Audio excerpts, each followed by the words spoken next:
पहले go through कर लो, दोबारा समझाया फिर इस वजह से go through कर।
अच्छा देखो, ये है ऑपरेटिंग सिस्टम के एग्जांपल्स। यानी आप विंडोज 10 यूज कर रहे हैं, 11 यूज कर रहे हैं, ठीक है। ये एप्पल का ऑपरेटिंग सिस्टम है, जो एप्पल के कंप्यूटर लैपटॉप पे चलता है। चार जगह लगती है। गूगल एंड्रॉयड, जो हमारे एंड्रॉयड मोबाइल होते हैं, वहाँ पे ऑपरेटिंग सिस्टम चलता है। आईफोन के लिए ये वाला ऑपरेटिंग सिस्टम, तो ऑपरेटिंग सिस्टम सिस्टम सॉफ्टवेयर है जो सबसे पहले स्टार्ट होता है। यहाँ पे लिखा are essential software that enable computer system to function correctly and facilitate user interface. यानी मैं जो भी कम्युनिकेशन करूंगा वो ऑपरेटिंग सिस्टम के थ्रू करूंगा। They provide an environment for application to run, यानी कोई भी एप्लीकेशन, जैसे पावर पॉइंट चल रहा है, उसके लिए एनवायरनमेंट ऑपरेटिंग सिस्टम प्रोवाइड करता है, ठीक है।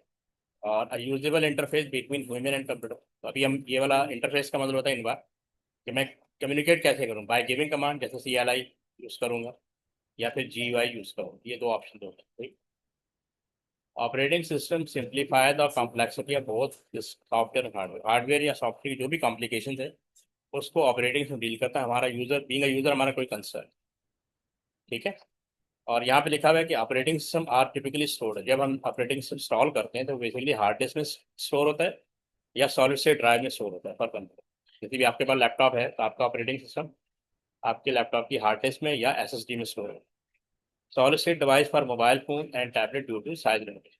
अच्छा, यही सॉलिड स्टेट टेक्नोलॉजी हम जैसे मेमोरी कार्ड होता है, उसके अंदर ही ऑपरेटिंग सिस्टम इंस्टॉल है, ठीक है। Is it clear now?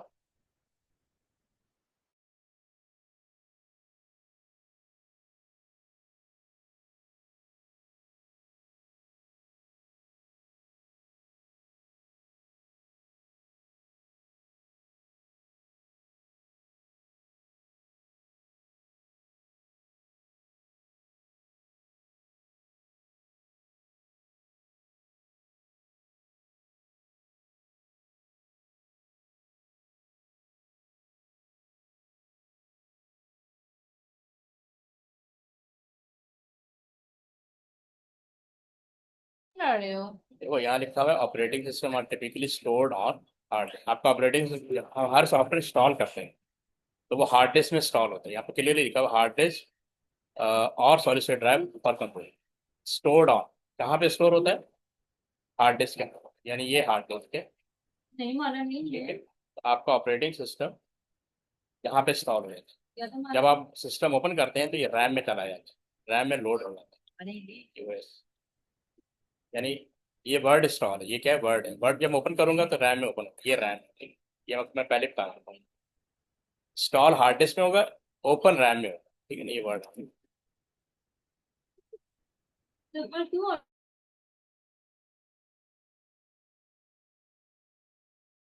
ठीक है। अब ये इन्वायरमेंट है, दो इन्वायरमेंट होते हैं, CLI और GUI। इसको पहले गो थ्रू कर लो, फिर मैं समझाऊंगा। पहले अच्छी तरह गो थ्रू करो।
अच्छा, ये बेसिकली इन्वायरमेंट है ह्यूमन कंप्यूटर इंटरफेस, यानी एक पर्सन कंप्यूटर से कैसे कम्युनिकेट करेगा। The human computer interface is a necessary to allow a human being to communicate with the computer. The two most common type of HCI are CLI and GUI.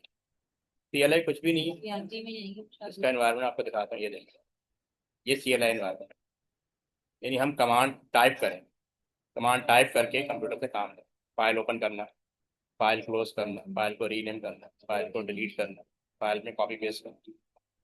जैसे यहाँ लिखा हुआ, the user is in direct communication with the computer.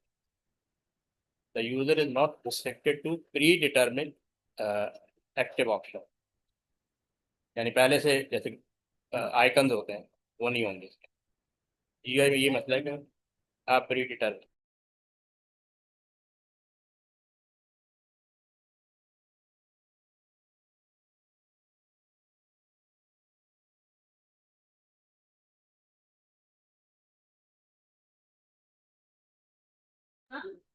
तो इसमें ये लिखा हुआ है, the user is in direct communication with computer, यानी मैं डायरेक्टली कंप्यूटर से कम्युनिकेट करूंगा कोई भी कमांड टाइप करके।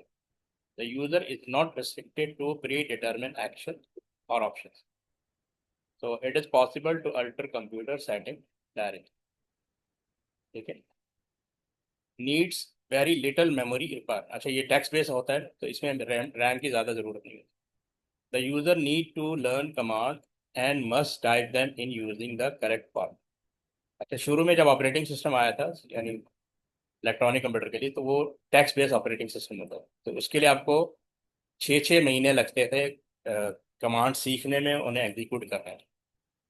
ठीक है। तो क्या, every command you have to memorise, it is time consuming and error prone, क्योंकि इसमें आप पूरी कमांड टाइप करते थे, उसके अंदर एरर आ जाता था, फिर दोबारा टाइप करनी पड़ती थी, जो कि जीयूआई में ऐसा नहीं होता। The user need to have some understanding of how computer works, लेकिन इसमें आपको पता होना चाहिए कि हार्डवेयर काम कैसे करता है। उसी हिसाब से, यानी मुझे कॉपी करना है, पहले मैं उसका सोर्स पाथ लिखूंगा, फिर जहाँ कॉपी पेस्ट करना है फिर उसका सोर्स पाथ लिखूंगा, तो ये बहुत डिफिकल्ट होता था पहले। आजकल तो जगह अब चूंकि आप लोग जीयूआई यूज करते हैं, ग्राफिकल यूजर इंटरफेस, उसमें आइकन होते हैं, विंडोज होते हैं, मेन्यूज होते हैं, तो आपने जस्ट क्लिक करना होता है। अब इसका डीमेरिट क्या है, the user is limited to icon shown on screen. ठीक, शोन ऑन स्क्रीन, तो there is no need for the user to learn specific command to carry out. आपने कॉपी करना है, आपने फाइल सेलेक्ट की, पेस्ट कर, फाइल सेलेक्ट की, paste कर। ठीक है। The user simply needs a pointing device such as a mouse or finger if a touch screen. ये जो माउस इन्वेंट हुआ था ना, जीयूआई की वजह से हुआ था, क्योंकि पहले जब ये सीएलआई इन्वायरमेंट था तो हमें माउस की जरूरत नहीं होती, हम कीबोर्ड से सारा काम करते। It is an excellent interface for a novice और user with little knowledge of how computer, यानी कोई भी यूजर इसके थ्रू कंप्यूटर को लर्निंग डेवलप कर। ये विंडो 95 आया था ना, 95, इससे पहले कंप्यूटर ऑपरेट करना बहुत मुश्किल होता था, क्योंकि आपको सीएलआई एनवायरनमेंट से डील करना पड़ता। विंडो 95 जैसे ही आया, हर बंदा कंप्यूटर के फील्ड में आ गया, तो हर एक के लिए ईजी हो। GUI interface has considerable memory requirement. अच्छा, चूंकि अब जितने भी आपने देखे होंगे ग्राफिक बेस्ड ऑपरेटिंग्स जो आते हैं, वो जब इंस्टॉल होते हैं तो हार्ड डिस्क के अंदर वो अच्छी खासी स्पेस देते हैं। ठीक है।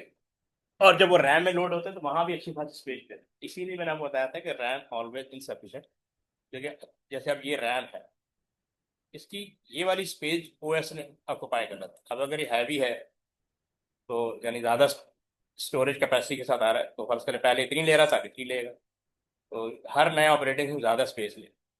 इसका मतलब ये, यानी हार्ड डिस्क के अंदर भी स्पेस ज़्यादा लेगा। यानी अगर पहले फर्ज करें विंडो 10 है, इसको मैंने इंस्टॉल किया तो उसने 1 GB स्पेस ले ली, फर्ज कर। अब जो विंडो 10, ये विंडो 10, अब विंडो 11 आ गया, अब ये ज़्यादा हैवी होगा, ये 2 GB ले लेगा इंस्टॉल हो जाए, यानी हार्ड डिस्क के अंदर। चलिए, इसमें कोई इशू?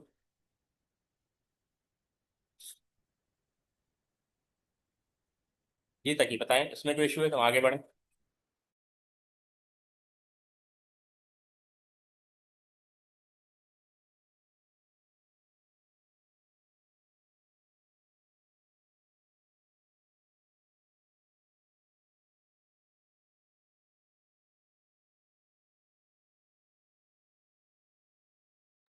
हाँ मैं बताता हूँ। पहली बात याद रखें, मुझे कंप्यूटर से काम लेना है, मुझे इसके साथ इंटरेक्ट करना है यार, कम्युनिकेट करना है।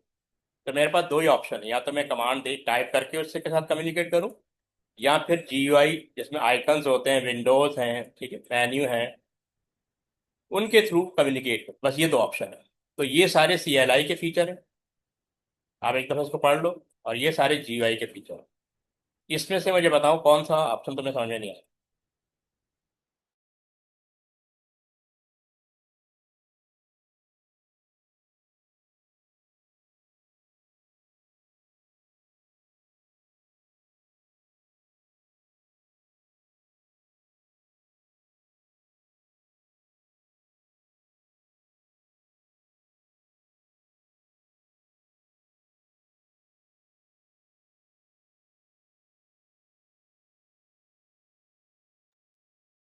ये वैसे आगे भी आएंगे, ठीक है। यहाँ पे देखो, ये सी एल आई एनवायरमेंट है। देखो यहाँ मुझे पूरी कमांड टाइप करनी पड़ती है अगर मैं सी एल आई यूज़ कर रहा हूँ। ये अच्छा अभी भी यूज़ होता है।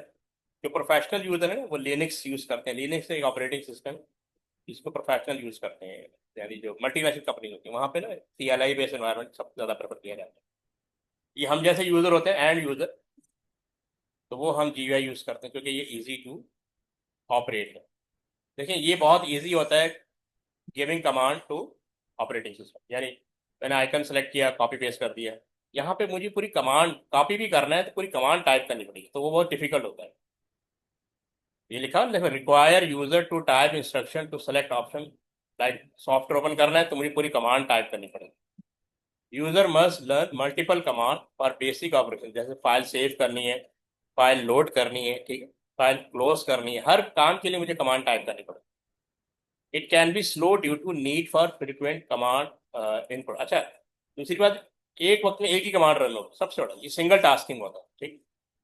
विंडो आने का बेनिफिट ये हुआ कि वो मल्टी टास्किंग होगी, जैसे मैं ब्राउजर भी चला रहा हूँ और गाने भी सुन रहा हूँ, प्रिंटिंग जॉब भी दी हुई। Advantage, direct communication with the computer, allowing for greater flexibility beyond pre determine option. तो उसका फायदा ये कि आप अपनी मर्जी का स्क्रिप्ट राइट कर सकते हैं कि कंप्यूटर को आपने कैसे ऑपरेट करना है, ठीक है।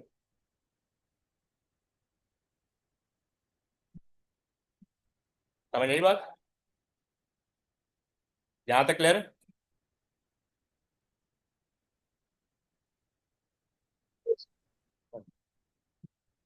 अब ये जीयूआई की बातें आ गई। ये है ग्राफिक यूजर इंटरफेस जिसके हम सब यूजर हैं। इसमें एक पूरा ग्राफिकल एनवायरनमेंट दिया है। मुझे इसमें कभी भी कमांड टाइप नहीं करनी पड़ती, बस ये सिंपल फर्क है। इसके थ्रू भी मैं कंप्यूटर से कम्युनिकेट कर सकता हूँ। अलाउ इंटरेक्शन यूजिंग पिक्चर और symbol instead of typing command, ठीक। User can select icon to open application without typing, ठीक, कोई टाइपिंग नहीं करना है। आप वैसे भी आप यूजर हैं इसके। Common technology include Vim. अब ये विम, जिसमें Windows, icon, menu and Poynting command, ये वेब इसके लिए टर्म यूज की है। ये सारी चीजें होंगी तो ये पूरा ग्राफिकल यूजर इंटरफेस बन जाएगा। A mouse control a cursor for selecting icon and opening multiple window simultaneously. इसमें सबसे बड़ा है कि मल्टीटास्किंग का ऑप्शन आया। पहले मल्टीटास्किंग नहीं होती थी सीएलआई में, अभी भी सिंगल टास्किंग ही होती है। मैं अगर कोई भी कमांड टाइप करूंगा, उसको एग्जीक्यूट करूंगा, तो मैं दूसरा टास्क परफॉर्म नहीं कर सकता। A Windows manager oversee interaction between Windows application, pointing device and cursor। यानी पूरा यानी इसके अंदर विंडो मैनेजर एक पूरी एप्लीकेशन है जो इन सारी एक्टिविटी को देखता है। यानी वो जो इंटरेक्शन डेवलप करेगा विंडोज के साथ, एप्लीकेशन जो रन हो रही है उनके साथ, पॉइंटिंग डिवाइसेस के साथ एंड कर्सर पोजीशन को मैनेज करेगा।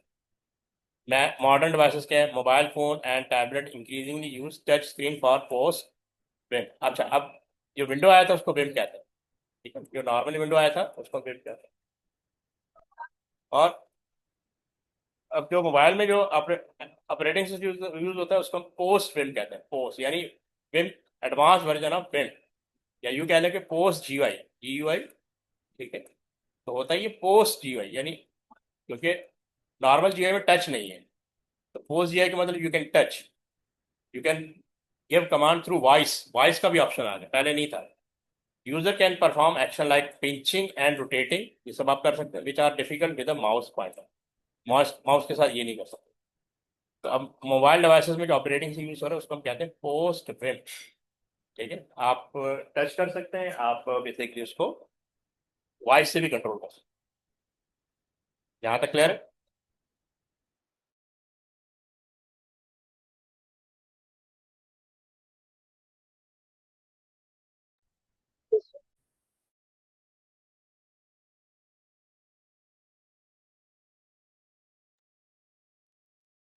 तो ये फर्दर कुछ इंस्ट्रक्शन दोनों के बारे में CLI की है, इसको एक दफा पढ़ लो फिर और मुझे बताओ जो पॉइंट पढ़ने हैं।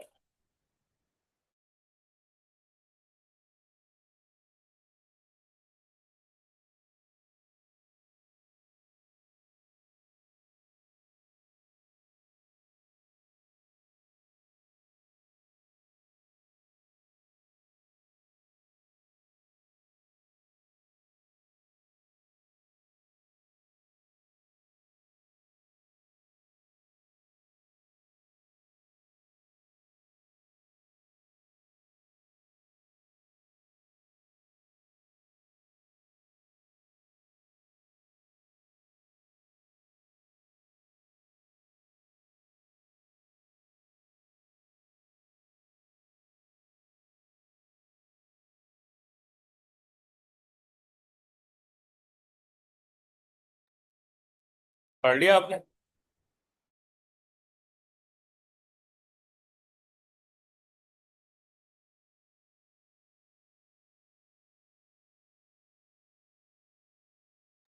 ये तक ही पढ़ लिया आपने?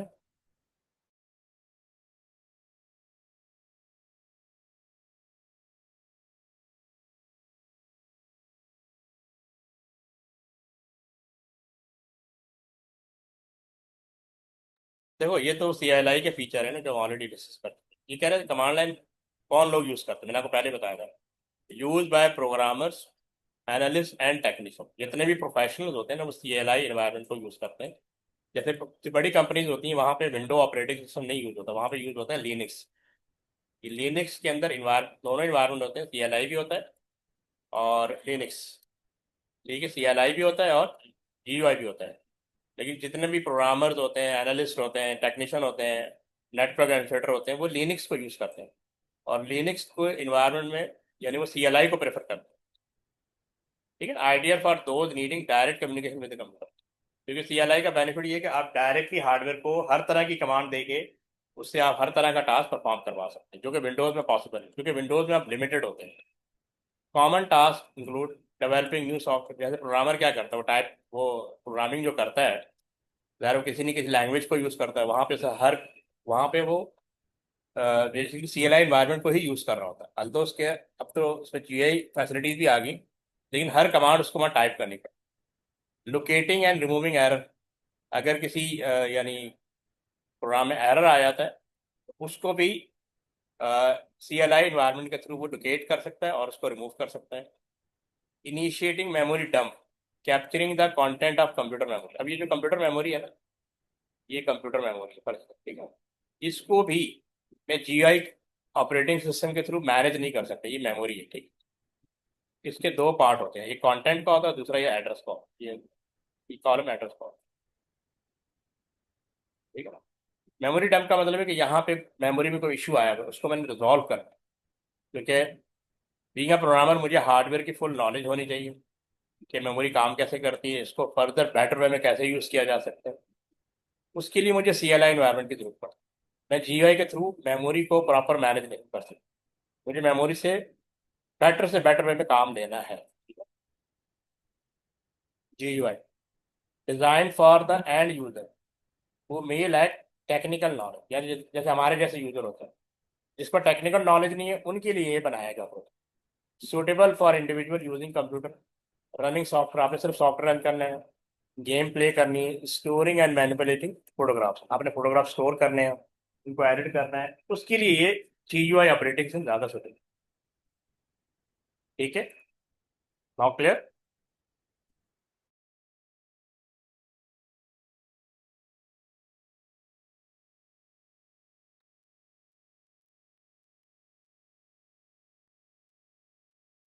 ठीक है,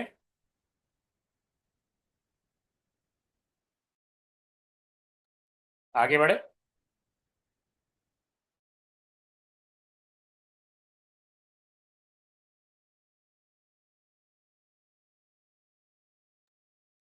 कोई पॉइंट अगर अभी क्लियर नहीं तो मुझे बता दो, मैं आगे बढ़ूँ।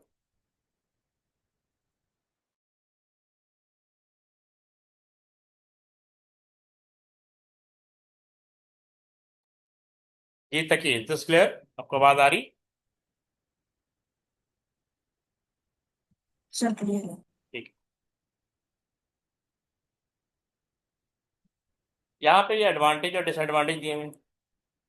CLI क्या है? Advantage direct communication with computer.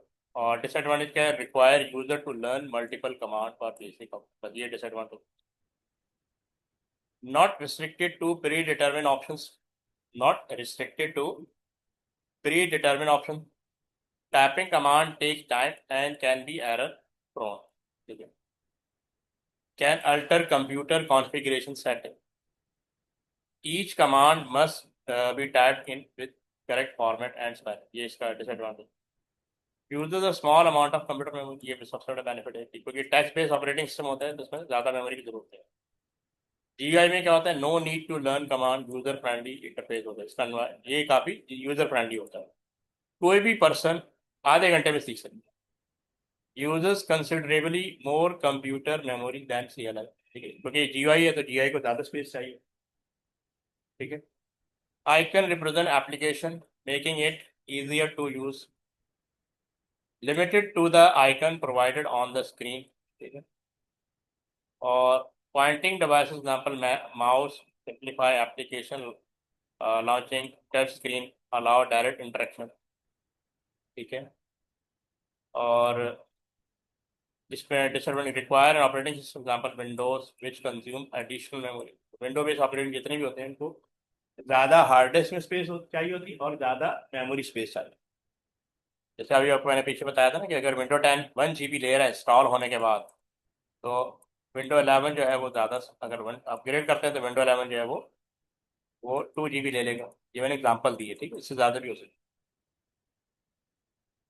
इसमें कोई पॉइंट जो क्लियर ना हो?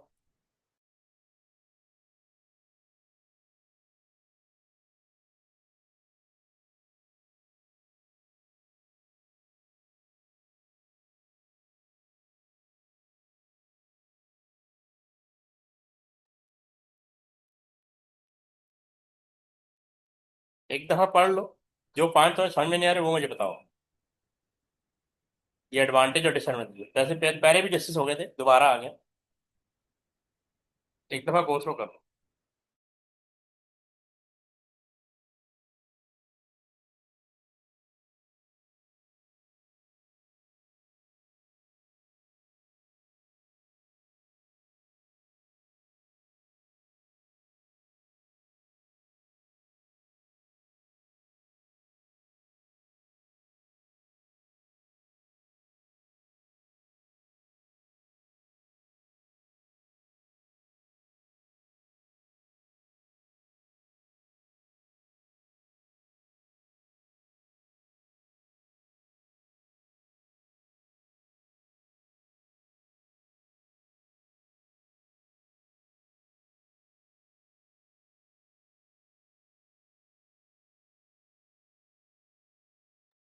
ठीक है। देखो, CLI का एडवांटेज क्या है? डायरेक्ट कम्युनिकेशन विद, इसका मतलब है कि आप हार्डवेयर को कम्युनिकेट कर सकते हैं बाय टाइपिंग द कमांड। मतलब इसके लिए आपको थर्ड पार्टी की जरूरत नहीं पड़ती। यानी आप रैम को एक्सेस कर सकते हैं, आप हार्ड डिस्क को एक्सेस कर सकते हैं। ठीक है। और डिसएडवांटेज क्या? Require user to learn multiple command for basic operation, यानी आपको हर कमांड याद रखनी पड़ेगी, हर कमांड याद रखनी पड़ेगी, बस ये disadvantage. Not restricted to pre determine option, मतलब आइकन्स, मेन्यू, विंडोज, उन पे डिपेंड नहीं होना पड़ता। आप अपनी मर्जी का स्क्रिप्ट राइट कर सकते हैं। ठीक है, अपनी मर्जी का पूरा स्क्रिप्ट राइट कर सकते हैं कमांड्स का, और उसकी बेस से पूरा कंप्यूटर ऑपरेट कर सकते हैं। और disadvantage, typing command take time and can be error prone, यानी जब आप कमांड को टाइप करते हैं तो उसमें टाइम भी लगेगा और उसमें एरर भी आ सकता है, बार बार आपको कॉपी की कमांड बार बार टाइप करनी पड़ सकती है। Can alter computer configuration setting, मतलब इसका मतलब है कि आप इसकी जो हार्डवेयर सेटिंग है उसको भी चेंज कर सकते हैं but by using CLI environment. ठीक है। Each command must B type in with correct format and spelling, यानी जो भी आप कमांड टाइप कर रहे हैं उसकी स्पेलिंग सही होनी चाहिए, उसका फॉर्मेट सही होना चाहिए, वो आपको पता होना चाहिए। ये इसके डीमेरिट है। Uses a small amount of computer memory, क्योंकि ये टेक्स्ट बेस्ड ऑपरेटिंग सिस्टम है तो इसमें मेमोरी बहुत कम चाहिए होती, ज़्यादा नहीं चाहिए होती, ठीक। यानी अगर विंडो 10 फर्ज कर लें 1 GB ले रहा है, विंडो 10 1 GB ले रहा है, तो 1 GB ले रहा है, ठीक है। तो ये जो डॉस होगा इसका, इसकी एग्जाम्पल हो सकती है डॉस, तो ये हो सकता है 10 MB ले। कितना फर्क है, या 100 MB भी ले ले चले, तब भी 10 टाइम विंडो 10 ज़्यादा स्पेस ले रहा है। GUI में क्या होता है, no need to learn command, user friendly interface, मतलब आपको इसमें कमांड टाइप करने की जरूरत नहीं है, ना कमांड याद रखने की जरूरत है, क्योंकि आप कमांड टाइप करने का ऑप्शन ही नहीं होता। यूजेस कंसिडरेबली मोर कंप्यूटर मेमोरी दैन CLI, अभी आपको मैंने बताया कि अगर ये 100 MB का है, CLI 100 MB का है, ठीक है, फर्ज करें तो ये 1 GB का हो सकता है, इवन 10 GB का भी हो सकता है, तो ये ज़्यादा स्पेस लेता है। इसका बेनिफिट क्या, I can represent application making it easier to use, इसमें आइकन होते हैं, विंडोज होते हैं, ठीक है, मेन्यू होते हैं। लिमिटेड टू द डिसएडवांटेज क्या है, limited to the icon provided on the screen, यानी जो आइकन वो आपको प्रोवाइड किए हैं आप उस पर ही लिमिटेड हो जाते हैं, ठीक है। I can represent application making it easier to use, icon की वजह से ये वाला ये यूजर फ्रेंडली ऑपरेटिंग सिस्टम हो जाता है। और ये कह रहे हैं limited to the icon provided on the screen, ठीक है। Pointing devices mouse simplify application launching, touch screen allow direct interaction. और इसमें क्या है, require an operating system example windows which consume additional memory, तो विंडो को ज़्यादा स्पेस चाहिए होती है, ठीक है।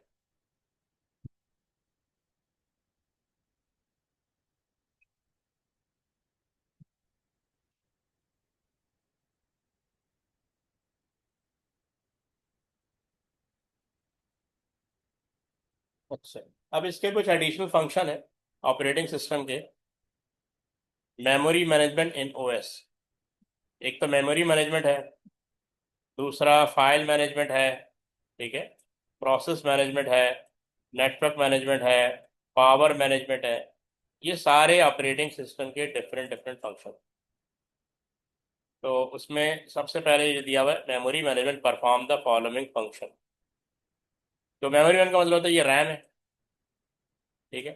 आपने पावर पॉइंट खोला, पावर पॉइंट ओपन हो गया, आपने इंटरनेट ब्राउजर खोला, ये उसको ब्राउजर में भी स्पेस कर, अच्छा, एक सम स्पेस तो OS ले लेता है, यानी जो भी सॉफ्टवेयर ओपन करेंगे उसको स्पेस चाहिए, वो रैम के अंदर ओपन होना शुरू होगा, ठीक है। ये होती है मेमोरी मैनेजमेंट, ठीक है ना। Manages primary storage RAM and facilitated movement between RAM and hard disk during program execution. अब ये जो मैं लाइनें लगा रहा हूँ, कुछ लिख रहा हूँ, ये सब रैम में स्टोर हो रहा है, ठीक है ना। अगर मैं सेव बटन पे क्लिक करूंगा तो ये हार्ड डिस्क में चला जाएगा, ठीक है। Keep track of all memory location, यानी हर ये इसको जो एड्रेस मिला, यानी मेमोरी में क्या होता है, मेमोरी कुछ इस तरह होती है ना, ये मेमोरी है, इसका अपना इस, अब इस जगह पे फर्ज करो वर्ड खुला हुआ है, ये वर्ड खुला हुआ है, तो इसका एक एड्रेस होगा 1000। आपने इंटरनेट खोला, इंटरनेट एक्सप्लोरर लिख देता हूँ, तो इसका एड्रेस होगा 1002। अब एक और एप्लीकेशन खोली, एक और, अपने हर एक मेमोरी सेल का अपना एक एड्रेस होगा, ठीक है ना। तो इसको पता होता है ऑपरेटिंग सिस्टम को कि कौन सा सॉफ्टवेयर कहाँ ओपन है, हमें नहीं कोई कंसर्न, हमें तो ये पता होना चाहिए कि बस ये उसको ओपन होना चाहिए। अब जैसे लिखना execute memory protection to prevent competing application from accessing the same memory location simultaneously, यानी देखो ना, ये 1000 है, ये 1002 है, तो अगर आप कोई एप्लीकेशन ओपन करेंगे तो अगर वर्ड पहले से खुला हुआ है, ऐसा नहीं हो सकता कि इंटरनेट एक्सप्लोरर इसके ऊपर खुल जाए, उसको अलग से स्पेस देगा, ठीक है ना। आपने पावर पॉइंट खोला, पावर पॉइंट को यहाँ पे स्पेस दे देगा, ऐसा नहीं हो सकता कि पावर पॉइंट बोले कि मुझे 1000 वाला एड्रेस चाहिए, ऐसा नहीं होता, इसको दिया जाएगा 1004, ठीक है, काइंड ऑफ दैट। तो इसका मतलब ये होता है, कह रहा है without memory management the following issue may arise, data loss due to overlapping memory use, यानी मैंने कोई और एप्लीकेशन ओपन की, उसने वर्ड के ऊपर ओपन कर लिया अपना, तो इसका डेटा लॉस हो जाएगा। Incorrect application result cause by accessing wrong data in memory, ठीक है ना। तो वो यारी बात कि जैसे लिखा ना, incorrect application results call by accessing wrong data in memory. मतलब ऐसा नहीं हो सकता कि जो मैं डेटा पावर पॉइंट पे टाइप कर रहा हूँ वर्ड में जाके स्टोर हो जाए, ऐसा नहीं होता है। पावर पॉइंट का डेटा पावर पॉइंट की फाइल में ही स्टोर होगा, वर्ड का डेटा वर्ड की फाइल में ही सेव होगा। Security risk if sensitive data is place in incorrect memory location, तो making it accessible to unauthorise software. तो ये भी हो सकता है जैसे हैकर होता है, वो आपका डेटा कहीं भी स्टोर है, यानी हार्ड डिस्क की किसी भी जगह स्पेस पे स्टोर है, सी ड्राइव पे स्टोर है, डी ड्राइव पे स्टोर है, तो उसको एक्सेस कर सकता है। In extreme cases the computer could crash, मतलब हार्ड डिस्क फेल हो गई, ठीक है, रैम की इलेक्ट्रॉनिक स्विच जो होते हैं वो खराब हो गए। दरअसल रैम का इतना इशू नहीं, क्योंकि वहाँ पे डेटा वैसे ही सेव नहीं होता है। अगर आप सेव करेंगे तो हार्ड डिस्क में चला जाएगा। मेन मसला आता है हार्ड डिस्क का, कि अगर हार्ड डिस्क करप्ट हो गई, then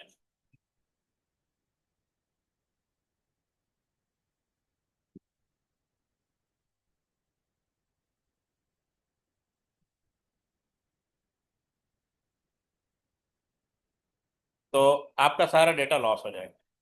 this is memory management.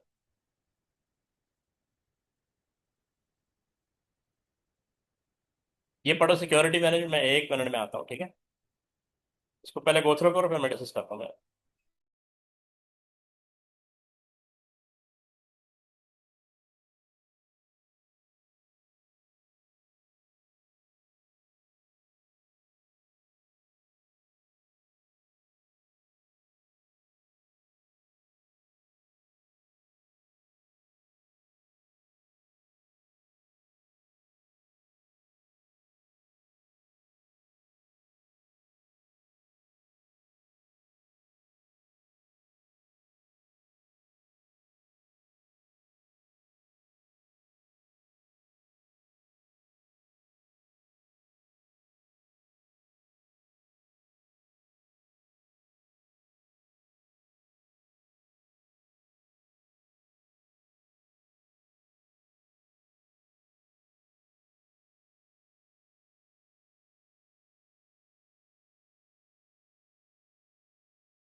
Okay, तो ये बेसिकली सिक्योरिटी मैनेजमेंट है। ऑपरेटिंग सिस्टम मेक श्योर करता है कि आपका डेटा सिक्योर हो, जहाँ भी सेव हो सिक्योर।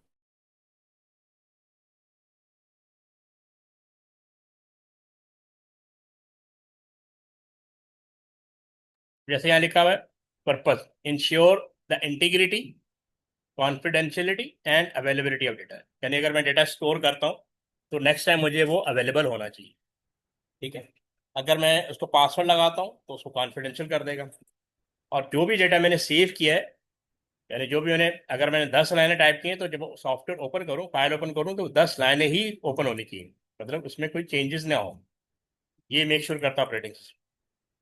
हमें नहीं पता ऑपरेटिंग सिस्टम फाइल को कहाँ सेव करता है, मुझे सिर्फ पता था कि मैंने सी ड्राइव पे सेव की है, या मैंने डी ड्राइव पे सेव की है, या मैंने ई ड्राइव पे सेव, मुझे सिर्फ इतना पता होता है। ठीक है, लेकिन हमें नहीं पता कि वो हार्ड डिस्क की किस पोजीशन पे कहाँ डेटा स्टोर करता है।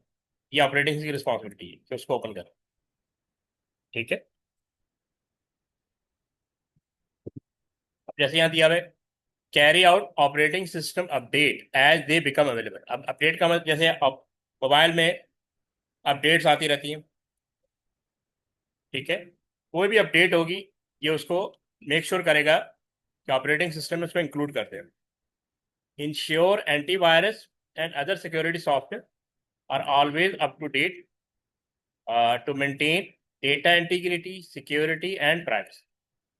इंटीग्रिटी का मतलब होता है सेम, और सिक्योरिटी का मतलब कि प्रोटेक्टेड होना चाहिए।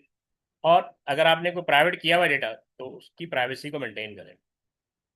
Communicate with a firewall, a fire 1 minute hold करें।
अच्छा, utilize privileges to prevent unauthorized access to private areas on multi-user system, setting up user account with password and user ID। यानी अगर आपको यूजर आईडी और password बना के दिया हुआ है तो सिर्फ आपका एरिया ओपन होगा, किसी और का एरिया ओपन नहीं होगा। तो maintain access right for all user to ensure data privacy. जो भी आपको राइट दिए हुए हैं, यानी डेटा राइट करने का, डेटा रीड करने का, उसी भी आपको रखेगा।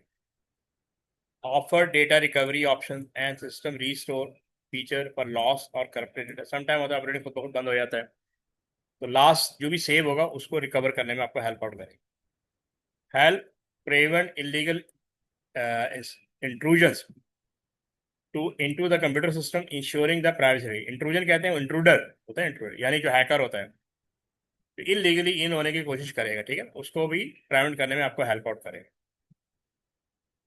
इसको हम फर्दर डिस्कस करते हैं कल। कल फर्दर इसको डिस्कस करते हैं। ठीक है,